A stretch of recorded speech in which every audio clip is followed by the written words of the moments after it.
बिस्मिल्लाहिर्रहमानिर्रहीम। अस्सलाम वालेकुम। आज 12 अक्टूबर है और दिन है बुध का। पंजाब से जुड़े हुए 3-4 मामलात पर बात करनी है, बल्कि 3 चीज़ें तो ऐसी हैं जिन पर इस वीडियो में बात करेंगे। इसके बाद अलीम खान साहब लंदन क्यों गए हैं, उस पर बात करेंगे। पंजाब में तब्दीली, ये सारी सूरत हाल, क्योंकि इस वक्त फोकस जो है वो पंजाब और तख्त लाहौर है। लेकिन इस वीडियो में बात करेंगे हाशिम डोगर साहब ने इस्तीफ़ा क्यों दिया, और साथ ही मुनीस इलाही साहब ने पंजाब के मामलात पर बहुत अहम गुफ्तगू की गुज़िश्ता हफ्ते। वो मैं आपके साथ शेयर नहीं कर सका था। अगर आपने असदुल्ला खान साहब की वीडियो सुन ली है तो उन्होंने वैसे तफसील के साथ बता दिया था, लेकिन कुछ पॉइंट्स मैं भी आपको बताऊंगा, क्योंकि वो भी इन्हीं चीज़ों से जुड़े हुए हैं जो एक तासुर मिल रहा है कि हाशिम डोगर साहब ने क्यों इस्तीफ़ा दिया। एक तो बात यह है कि हाशिम डोगर साहब, क्या मैं इस पर आ रहा हूँ कि उन्होंने इस्तीफ़ा क्यों दिया। जब से इमरान खान साहब की पंजाब में हुकूमत आई है, और जिस तरह से हुकूमत आई, क्योंकि आपको पता है कि पंजाब में भी जिस तरह से 25 लोटे बने, 25 लोटों के बनने के बाद, जब 25 लोटे बने और उन लोटों के बाद हमजा शहबाज को मुसल्लत कर दिया गया, हमजा शहबाज वज़ीर आला पंजाब बन गए। जैसे ही वज़ीर आला पंजाब बने तो जो कुछ फिर पंजाब में तहरीक इंसाफ के साथ हुआ वो दोहराने की जरूरत नहीं है, आपके टाइम का ज़िया होगा, आपको पता है क्या कुछ हुआ, ख़ासतौर पर 25 मई को। फिर क्या होता है कि 17 जुलाई का इलेक्शन होता है। 17 जुलाई को इमरान खान को 20 में से 16 सीटें मिलती हैं और इमरान खान 16-17 सीटें जीत जाते हैं 17 जुलाई को। और ये बहुत बड़ा अपसेट था हुकूमत के लिए कि पंजाब में भी वो थे, वफाक में वो थे, तमाम इदारे साथ थे, उसके बावजूद जो है वो शिकस्त हुई। और इस तरह से फिर दोबारा इलेक्शन होता है। इमरान खान के पास वोट ज़्यादा होते हैं, लेकिन डिप्टी स्पीकर दोस्त मज़ारी जो हैं वो रूलिंग देकर और वोट मुसरत कर देते हैं और हमजा शहबाज को वज़ीर आला पंजाब डिक्लेयर कर देते हैं। फिर मामला सुप्रीम कोर्ट में आता है और सुप्रीम कोर्ट के फैसले के बाद चौधरी परवेज़ इलाही जो हैं वो वज़ीर आला पंजाब बन जाते हैं। अब इस सारे में क्योंकि एक रजीम चेंज और वो फिर हुकूमत की तब्दीली, फिर उसके बाद जो कुछ इमरान खान के साथ हुआ, जो PTI के साथ हुआ, उसके बाद दबाव बहुत ज़्यादा था, है और रहेगा पंजाब हुकूमत पर। जो तहरीक इंसाफ का वर्कर है, जो तहरीक इंसाफ के वो हैं सपोर्टर्स हैं, वोटर हैं, वो एग्रेसिव हैं। वो ये कहते हैं कि इनके पास, नून लीग के पास 23 किलोमीटर का इस्लामाबाद है और उन्होंने कितनी गिरफ्तारियां की, कितने मुकदमात बनाए, कितनी चीज़ें की, और पूरा पंजाब आपके पास है, आप क्या कर रहे हैं। अच्छा, ये एक तौक़ुआत भी हैं, एक गुस्सा भी है। वो चाहते हैं बहुत कुछ, वो चाहते हैं कि पंजाब में फौरी तौर पर जो है वो कई बड़े बड़े नामों को गिरफ्तार कर लिया जाए, और केसेस भी मौजूद हैं। लेकिन जाहिर है ये मैं आपको अपनी राय साथ दे रहा हूँ कि मेरी राय ये है कि PTI के वोटर्स सपोर्टर्स की तौक़ुआत अपनी जगह पे, लेकिन चीज़ें इतनी सादा भी नहीं हैं, इतनी जो है वो देखने में जो लगता है कि एक आम सी बात है, आम सी बात नहीं है। ख़ास तौर पे जब ये बात होती है कि राना सनौला की जो है वो गिरफ्तारी हो। इससे पहले आपने देखा KP की हुकूमत जो है उन्होंने भी एक FIR दर्ज करने की कोशिश की इनके ऊपर, हुकूमती शख्सियात के ऊपर, लेकिन वहाँ की अदालत ने जो है वो उस मामले को कलअदम करार दे दिया। यहाँ पर गुजरात में एक FIR हो चुकी है राना सनौला के ऊपर, लेकिन जो इनसे तौक़ुआत थी, लोगों की बहुत ज़्यादा एक्सपेक्टेशन थी हाशिम डोगर साहब से, उसमें मैं एक चीज़ आपको बता दूं कि इमरान खान साहब की एक बात का पहले भी मैं आपको बता चुका हूं कि जब हमारी डिजिटल मीडिया के लोगों की मुलाकात हुई इमरान खान साहब के साथ 3-4 हफ्ते पहले, तो उसमें इमरान खान साहब ने एक जिक्र किया था और चिड़ियाघर का जिक्र किया था। और इन्हीं चीज़ों के ऊपर खैर इस्टेब्लिशमेंट रिएक्ट भी करती है, इस्टेब्लिशमेंट के तहफ़्फ़ुज़ात भी हैं जब इमरान खान इस तरह की टर्म्स यूज़ करते हैं। क्योंकि अब इमरान खान ने इमरान खान ने क्या कहा था, इमरान खान ने कहा कि हम 25 मई के जो ज़िम्मेदारान हैं जिन्होंने जुल्म किया, पुलिस अफसरान ने, उनके खिलाफ कार्रवाई करने लगे तो नहीं होने दी गई। चिड़ियाघर से फ़ोन आ गए थे, कॉल्स आ गई थी चिड़ियाघर से। अच्छा, ये इमरान खान साहब ने एक चिड़ियाघर का जो जिक्र किया, क्योंकि वहाँ पर एक इंटेलिजेंस एजेंसी का वहाँ पे ऑफिस है उस एरिया में।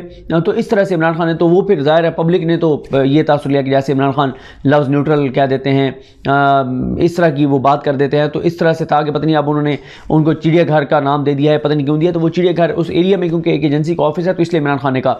तो मेरा सवाल ये है कि जब इमरान खान साहब ये कहते हैं, ख़ुद ये बात मानते हैं कि हमारी हुकूमत होते हुए हम 25 मई के ज़िम्मेदारान के खिलाफ कार्रवाई नहीं कर रहे क्योंकि इंटेलिजेंस एजेंसी एक जो है वो इंटरफेयर कर रही है, तो फिर ये जिम्मेदारी अकेले हाशिम डोगर साहब पर नहीं डाली जा सकती। गो कि मैंने आपको बताया कि उनके बारे में परसेप्शन, देखें फैक्ट्स मैटर नहीं करते, परसेप्शन मैटर करती है। परसेप्शन क्या है? परसेप्शन ये है कि उनसे जी काम नहीं हो रहा था। परसेप्शन ये है कि चीज़ें उनके कंट्रोल में नहीं थी। परसेप्शन ये थी कि जो उनको करना चाहिए था वो नहीं कर पा रहे। फिर ये भी उनके ऊपर उनके खिलाफ एक माहौल बना कि जनाब ये FIA जो गिरफ्तारियाँ कर रही थी पंजाब में, सोशल मीडिया एक्टिविस्ट हैं, PTI से तल्लुक़ रखने वाले, वो गिरफ्तार हुए, उनको पता नहीं है।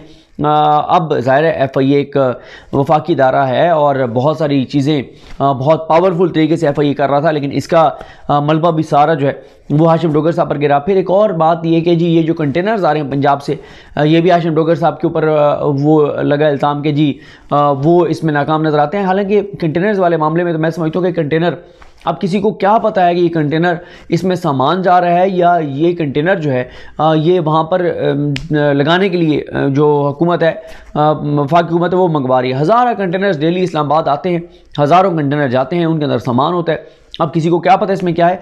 तो जैसे मैंने आपको बताया कि असल बात यह है कि उनके बारे में पार्टी के अंदर एक परसेप्शन ये बन गया कि वो चीज़ों को कंट्रोल नहीं कर पा रहे, पुलिस उनके कंट्रोल में नहीं है, कार्रवाइयाँ वो नहीं कर पा रहे, गिरफ्तारियाँ वो नहीं कर पा रहे, और इस परसेप्शन की बुनियाद पर जो है वो उनके खिलाफ एक माहौल बन गया था पार्टी के अंदर। अब उनका अपना एक तरीका का, उनका अपना एक मौक़िफ़ था कि मैं जो करूँगा आइन कानून कायदे ज़ाब्ते के मुताबिक करूँगा। मैं ये नहीं करूँगा कि एक ऐसी चीज़ करूँ जो कल से अदालतों को में जाके और हमें लेने के देने पड़ जाएँ और हमारे लिए मसाइल हों। बहरहाल ये तो आने वाला वक्त बताएगा कि जो नया बंदा यहाँ पर आएगा, क्योंकि आज इमरान खान साहब ने लाहौर जाना भी है, वो क्या करता है, क्या वो इनसे कोई मुख्तलिफ करता है, या ये मसला सिर्फ हाशिम डोगर साहब का नहीं था, ये ओवरऑल पंजाब हुकूमत की अहलियत, सलाहियत, या उनके जो इस वक्त हालात वाक़यात हैं, जितनी उनकी डोमेन है, जितना इस्टेब्लिशमेंट का और इदारों का दबाव है, उस सारे में वो डिलीवर पूरी हुकूमत नहीं कर पा रही इस मामले में, या सिर्फ हाशिम डोगर साहब नहीं कर पा रहे थे। ये आने वाला वक्त बताएगा। लेकिन मैंने आपको बता दिया कि खुद इमरान खान साहब ये बात मानते हैं कि चिड़ियाघर से कॉल्स हैं, जिस वजह से हम जो है वो कार्रवाई नहीं कर पाए। और इसमें हामिद मीर साहब ने खबर दी, जिसमें हामिद मीर साहब ने कहा कि वो आसिम मुनीर साहब से मिले, उनकी कुछ मुलाकातें हुई। इस पर इमरान खान साहब नाराज़ थे। तो मेरे पास बहरहाल, क्योंकि हामिद मीर साहब की खबर है, तो मेरे पास जब उसके काउंटर में कोई अथेंटिक खबर नहीं है तो मैं उनकी खबर को चैलेंज नहीं करूँगा कि उसमें कितनी हकीकत है कितनी नहीं है। बाकी ज़ाहिर है कुछ खबरों को तो उन्होंने खुद तरदीद की हाशिम डोगर साहब ने, जिसमें गरीदा फारूकी साहब की खबर थी, जिसमें उन्होंने एम ही कह दिया कि इमरान खान ने उनको ये कहा था और वो हाशिम डोगर करना नहीं चाहते। तो हाशिम डोगर ने बताया कि वो इमरान खान के साथ कारकुन के तौर पर साथ चलते रहेंगे। अब यही इसी से जुड़ी हुई कुछ चीज़ें हैं जो हमने मुनीर सलाई साहब से पिछले हफ्ते मुलाकात हुई, जिसमें डॉक्टर अरसलान खालिद साहब भी थे, अज़हर मिशवानी साहब थे, मूसा वरीक साहब थे, दीगर कुछ और जो हुकूमत और हुकूमती शख्सियात और हुकूमत से मुतल्लिक़ लोग थे वहाँ पर। तो मुनीर सलाई साहब से बहुत से सवालात हुए। सबसे पहले तो मुझे यानी मैं क्योंकि लेट पहुँचा, असदुल्ला खान साहब इस पर बात कर चुके हैं, लेकिन मैं आपको जल्दी 3-4 मिनट में बता देता हूँ कि मुनीर सलाई साहब ने क्या इंपॉर्टेंट बातें की। एक तो मुनीर सलाई साहब से सवाल पूछा गया तो उन्होंने कहा कि जब इमरान खान साहब कहेंगे तो चौधरी परवेज़ इलाही असम्बली तोड़ने में उतना ही टाइम लगाएंगे जितना असम्बली तोड़ने की असम्बली पर दस्तखत करते हुए टाइम लगेगा, कोई टाइम नहीं लगाएंगे चौधरी परवेज़ इलाही साहब।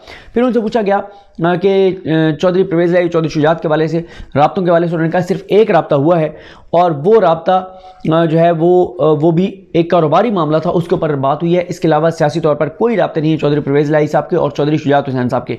फिर उनसे पूछा गया कि तारिक बशीर चीमा साहब के बारे में आपकी क्या राय है, सारे में तारिक बशीर चीमा साहब का क्या किरदार था इन दोनों को अलग करने में। उन्होंने कहा कि उनका जो रोल है वो इन्वेस्टिगेट होना चाहिए, लेकिन उन्होंने कहा कि तारिक बशीर चीमा साहब अक्सर कहा करते थे कि मेरी ज़िंदगी की तमाम ख्वाहिशें पूरी हो गई हैं, सिर्फ 2 ख्वाहिशें हैं मेरी जो पूरी नहीं हुई, जो मैं अपनी ज़िंदगी में आखिरी 2 ख्वाहिशें अपने मरने से पहले पूरी होती हुई देखना चाहता हूँ।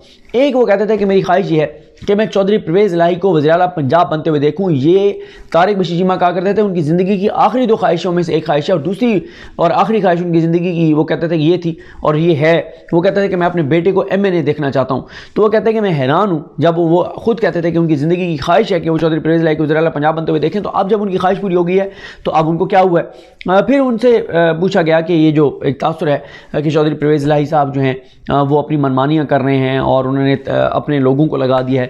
उन्होंने कहा देखें जी सियासी हुकूमत सियासी तकर्रियाँ करती है, और दूसरा उन्होंने कहा जितने मेजर डिसीजंस हैं वो सब इमरान खान साहब की मंजूरी से होते हैं। इमरान खान साहब जिस चीज़ पर मैसेज करते हैं कि ये करना है तो वो चीज़ हो जाती है, वो रुकती नहीं है। फिर उन्होंने कहा मुनीर सलाई साहब ने कि मरीम नवाज़ साहबा के हवाले से, एक तो उन्होंने मरीम नवाज़ साहबा के हवाले से कहा कि जब हमजा शहबाज की हुकूमत गई तो मरीम नवाज़ साहबा इतनी खुश थी कि हर वक्त हंसती रहती थी, मुस्कुराती रहती थी, क्या लगाती थी। तो मियां नवाज शरीफ ने इनको कॉल की और डांटा कि मरीम क्या हो गया तुम्हें, मतलब तुम्हारा कज़न है जो भी है, तुम क्यों ऐसे कर रही हो, मतलब तो मरीम नवाज साहिबा को डांटा मियां नवाज शरीफ ने और कहा कि मत ये काम करो, तब जाके उनकी हंसी रुकी है, वरना वो बहुत खुश थी हमजा शहबाज की हुकूमत जाने पर। फिर उन्होंने ये भी कहा कि मरीम नवाज साहिबा जो कहती हैं कि मैं लंदन जा रही हूँ और सर्जरी करवाने, तो सर्जरी का पंजाब हुकूमत की तब्दीली से क्या ताल्लुक है, और उन्होंने कहा कि ये भी चेक कर लें कि कोई वाकई सर्जरी करवाने गई हैं या प्लास्टिक सर्जरी जो है वो कराने गई हैं। उनसे फिर ये भी सवाल हुआ कि क्या काफ लीग के MPs जो हैं वो दूसरी साइड पर जा सकते हैं, चौधरी परवेज़ इलाही को छोड़कर जा सकते हैं। पहले तो वो ये पूछा गया कि चौधरी परवेज़ इलाही नून लीग की तरफ से वज़ीर आला पंजाब हो सकते हैं, तो उन्होंने बिल्कुल इस चीज़ को रद्द किया कि ऐसा नहीं हो सकता।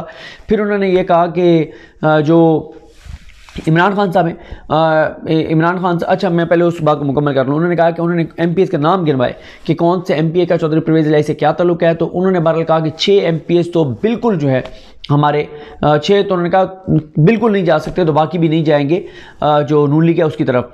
और फिर उन्होंने बताया कि इमरान खान साहब जो हैं उनको हमारे बारे में मिसगाइड किया जाता था, और इमरान खान को हमारे बारे में मिसगाइड करने वाले जो हैं वो इस वक्त PTI छोड़ चुके हैं, और हम मुश्किल वक्त में इमरान खान के साथ खड़े हुए और हम आज भी इमरान खान के साथ खड़े हैं। तो इमरान खान साहब को जो हमारे बारे में मिसगाइड किया गया था वो चीज़ें काफ़ी सारी जो हैं वो क्लियर हो गई हैं और अब ऐसा नहीं है। फिर उन्होंने कहा कि असदुल्ला खान साहब ने पूछा कि ये बताएं कि क्या इमरान खान साहब फौरी इलेक्शन चाहते हैं, आप क्या चाहते हैं कि टर्म पूरी हो या क्या हो, तो उन्होंने कहा जी मैं इमरान खान साहब के इस मौक़िफ़ का हामी हूँ कि फौरी तौर पर इलेक्शन होनी चाहिए। और वो जब भी इमरान खान साहब का जिक्र करते हैं तो PM साहब कहते हैं। तो किसी ने पूछा भी से पता नहीं फैज़ान अशरफ किसने, उसने कहा ये PM आप किसको कह रहे हैं, PM तो शहबाज शरीफ ने कहा मेरा PM आज भी इमरान खान है। फिर उन्होंने ये कहा, जब ये भी असदुल्ला खान साहब का सवाल था कि क्या ये इम्कान है कि काफ लीग अगले इलेक्शन में जो है वो बल्ले के निशान पर लड़े इलेक्शन, यानी काफ लीग के जो लोग हैं आप समेत। उन्होंने कहा ये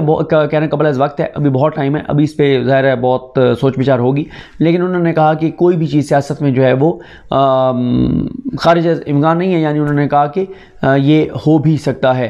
तो ये मुनीस इलाही साहब की गुफ्तगू थी, उसके कुछ पॉइंट थे जो मैंने आपके सामने रखे हैं, और वो कॉन्फिडेंट हैं कि MPs जो है वो नहीं छोड़ कर जाएंगे। नून लीग के ख़िलाफ़ उन्होंने बातें की, और उन्होंने कहा था कि चौधरी परवेज़ इलाही जो है वो नहीं मिलेंगे नून लीग से, और हम जो है वो PTI के साथ रहेंगे। इस्टेब्लिशमेंट के ऊपर उन्होंने कहा कि इस्टेब्लिशमेंट के साथ सबके तल्लुकात होते हैं, उतार चढ़ाव आता रहता है, कभी इस्टेब्लिशमेंट से तल्लुकात कम हो जाते हैं, कभी ज़्यादा हो जाते हैं, और ये उन्होंने बात की। बाकी उन्होंने कहा कि इमरान खान साहब जो हुक्म करेंगे लॉन्ग मार्च में हम वो करेंगे, और हम भी साथ निकलेंगे अगर वो हमें कहेंगे। और दूसरा ये उनके ऊपर एक और भी था हाशिम डोगर साहब के ऊपर कि जब उन्होंने बयान दिया था कि पंजाब हुकूमत जो है वो लॉन्ग मार्च के साथ नहीं बनेगी, उसके ऊपर भी बहुत क्रिटिसाइज़ हुआ। हालांकि मैं नहीं समझता उसके ऊपर क्रिटिसिज्म होना चाहिए। उन्होंने दुरुस्त बात की कि ये लॉन्ग मार्च तहरीक इंसाफ का बतौर पार्टी है, ये हुकूमतों का नहीं है। तो उनका बयान ये ठीक था, इसको तो बल्कि बेचना चाहिए था तहरीक इंसाफ को कि देखें हमारे वज़ीर ने बिल्कुल ठीक कहा है कि हम हुकूमत की कोई मशीनरी इस्तेमाल नहीं करेंगे, कोई पटवारी इस्तेमाल नहीं करेंगे, DPO DCO